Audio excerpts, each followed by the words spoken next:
joined today by Mpac Group, who have just announced their first half results. And thank you for joining us, Tony. No problem. So, an extremely successful 6 months, probably more of an ongoing accumulation of the last 3 years of hard work. And do you want to start with a quick overview of what you see as the highlights? Yeah, no, it was a very good 6 months, and as you quite rightly say, I think it's been built on by the strategic objectives we've been putting in place for the last 3 years. The sort of one Mpac business model that we've implemented has really been the foundation for that. But we were fortunate to have a good mix, and we were able to deliver all the projects in the first half, in fact, ahead of time, and at the margin we envisaged. So, all round a good year, and well done to the team and all the colleagues in the business. Absolutely. And the sort of increased trend in qualified opportunities, that speaks to the ongoing trend. Yeah, the order book is robust, so we're quite pleased with that. When we look at the prospects, they're also pretty good going into next year. But we've started monitoring our sort of new qualified opportunities on a regular basis to look even further down the pipeline, and we've seen an upward trend over the last 6 months. So I think our increased coverage, increased sales team, the sales training that we've been rolling out over the last couple of years really starting to pay off, and it's increasing our activity in the market. So very good.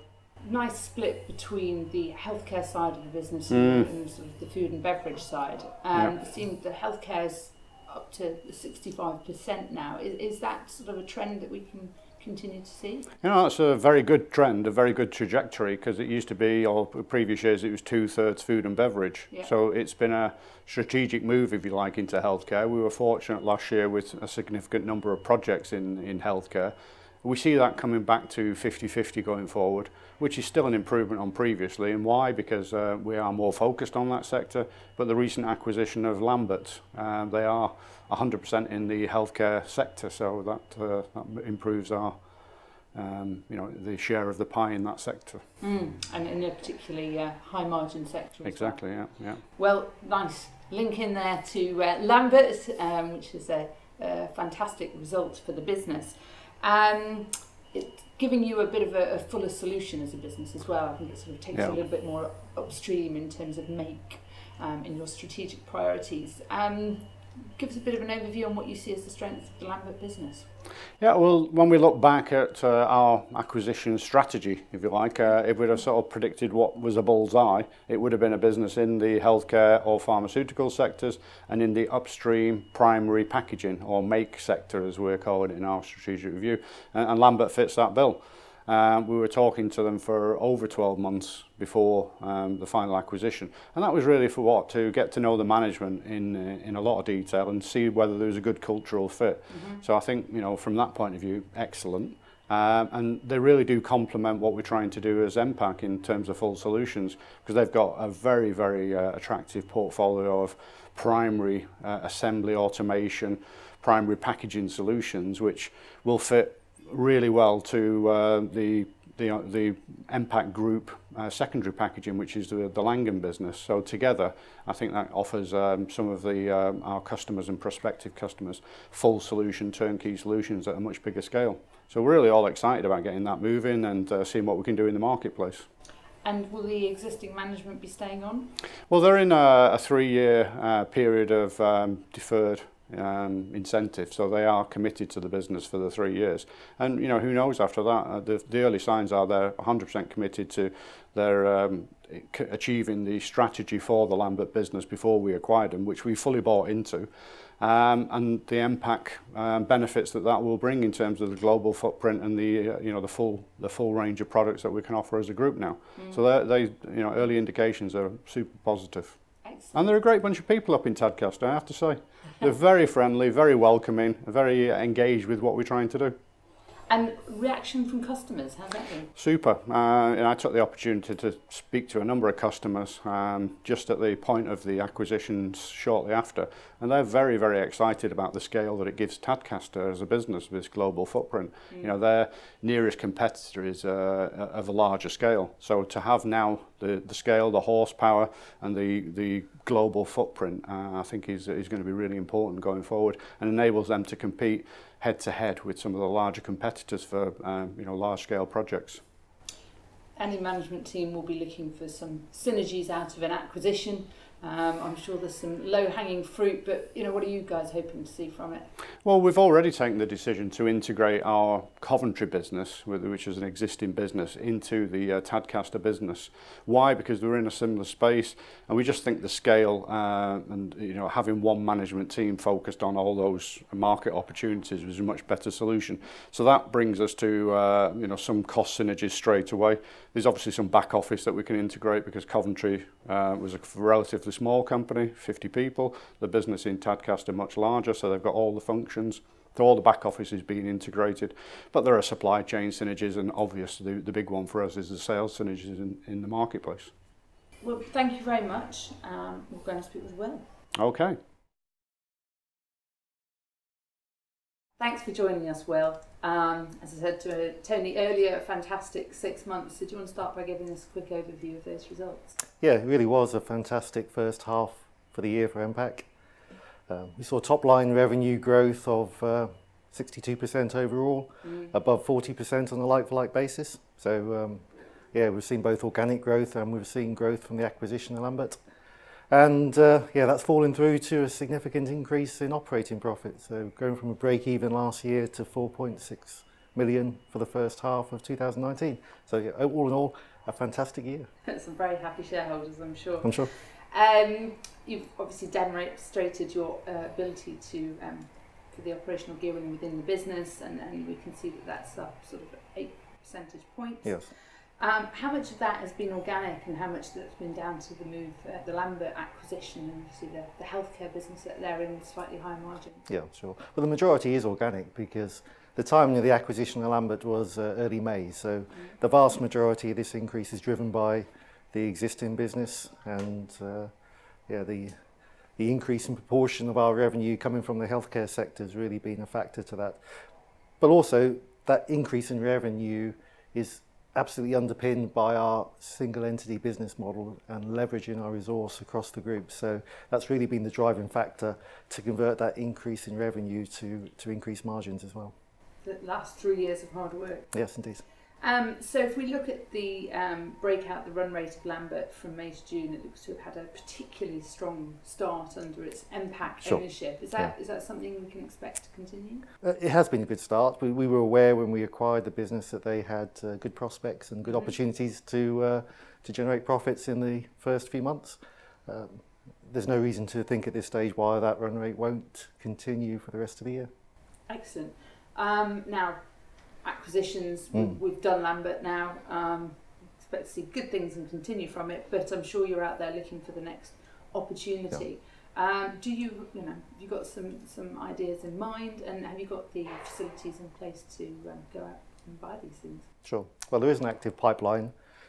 We've continued to engage with businesses pre, post and during the acquisition of Lambert, so we've got a team that's dedicated to keep that process going, and that will continue. And if and when we find the right business that fits with our strategy, then we do have the funds available and the facilities available to be able to move forward. In June of this year, we entered into a 3-year committed borrowing facility. So that gives us the flexibility both for working capital and for funding acquisitions. Now, if we just look over your cash bridge, there's obviously quite a movement in working capital in the last 6 months. Can you talk us through that? Yes, there is. And it's first thing to say, it's quite normalised for our group and the type of industry we're in, with large individual contracts that have working capital life cycles that we go through. Specifically for us, we did take a significant spike in order intake in Q4 of 2018. Yep. These projects typically have a 9 to 12 month implementation cycle. So the normal life cycle is that working capital builds up, and as those projects are get acceptance and are deployed to our customers, the working capital will unravel. So we fully expect that increase in working capital to come back in the second half of 2019. Now, Mpac's always had the pension attached to the business, which is certainly becoming less and less of an issue, particularly as the liabilities have halved over the last 3 years, which is all credit to the management team. At the moment, I think you're forecast to pay it off at 2024, but at current progress, it looks like it might be possible to do it earlier than that. What are management's views on the pension? Well, you're right to say that it was a really successful conclusion to the last triennial valuation. It's nice that you give management credit, but I think a lot of the credit is with the trustees of the scheme as well, who've done an excellent job of working with the company to put the right preconditions in place and the investment strategy in place that we've agreed upon to help reach that outcome of that reduction in the liabilities to 35 million. So really successful conclusion to that valuation cycle. We now move forward. If the company continues to perform as we have done, that will give us the right foundations to enter into the next valuation cycle and perhaps be able to constructively engage again with the trustees about changing some of the key assumptions that value the liabilities of that scheme. So if you unpick that, there is a genuine possibility that we can make a further significant reduction to the deficit for the next valuation. Fantastic. Well, I won't pin you down, Will, but that sounds like extremely encouraging news. Good, thank you. Thank you, and we look forward to an update in 6 months. Great, thank you. Well then, Tony, as we look to the future, you must be feeling very confident. You now have a full turnkey solution and a robust pipeline. You feeling positive? No, I'm feeling very good about the remainder of this year, the early prospects for next year. The business fundamentals are there in terms of the markets that we're trying to address, the portfolio of technology we have, the people, the management teams that we've put in place. You know, we replaced the management team in the Americas, in the Canadian business last year. They're really starting to move forward in terms of the strategic objectives there. Great bunch of people, and the same in our Mpac business. So I really do believe now that we've got all the basics covered, and it's a question of now leveraging what we have to improve the performance in the long term. One area that really seems to have come on was the service division, where you say that the sales have really motored on. Obviously, in a business which can be a little bit capital goods intensive, capital heavy, that might be an area that's a little bit more recession proof. Is something that you see as a nice ballast to the rest of the business? Yeah, it's absolutely key to our strategy to build up the service business for exactly those reasons. You know, we had a slow start in service. I have to be open and say that in the first year or so. And why was that? Because we were growing quite a lot on our project part of the business, which is the original equipment, and that was bringing in all the senior service technicians into that part of the business, which was leaving the service side a bit depleted. We changed that around last year. We improved the resources and the quality of the technicians in that area, so we put the foundations in place. But I really believe that the sales team now are starting to understand and starting to be able to articulate the service proposition more to the customers. So we've had some good successes this year in terms of long-term service agreements. We signed one with a pharmaceutical company, which is a four-year service agreement, and that's all based on improving the operational efficiency of their equipment. They've got a number of lines installed, and their OEE, which they call it in the industry, which is the operational equipment efficiency, is really below 50%, and the industry standard would be 75-80%. So it's a great program to work with them over 4 years to improve all the efficiencies by upgrading the machines to a common level. And that's just one example.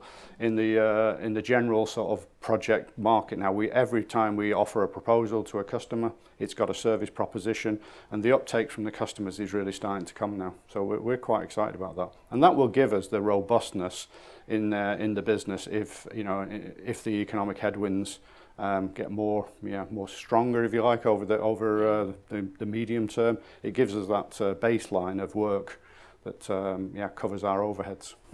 And a strong global footprint, which you already have in place to support that. Yeah, that's a big USP for our customers. Wherever they decide to put up their new plants, factories in the world, they want a partner who's available in the region, who speaks the language, who's able to work with them to set up their facilities, and that's what we do consistently with a number of customers worldwide.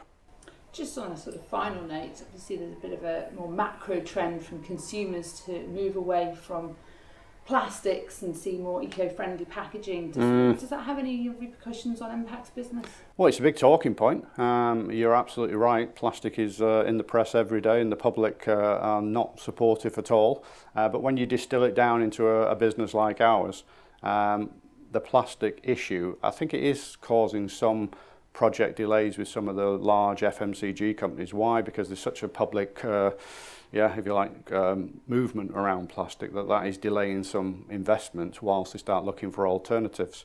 But when you get to the packaging machinery, it would make probably a reconfiguration of the machinery, which would be an investment to improve it, possibly changing the machinery, which would be an investment. So long term, it's a positive for us as a packaging machinery provider, and we can use our innovation skill to support the customers on that journey. Yeah. But plastic per se is not something that we're heavily involved in, because that tends to be it's more for the material manufacturers, the plastics manufacturers, to solve that conundrum at the moment, and then we'll work on it after that. Fantastic. Well, we'll look forward to seeing you in 6 months' time. Well, thanks for your time. Thanks, Tony. Thank you.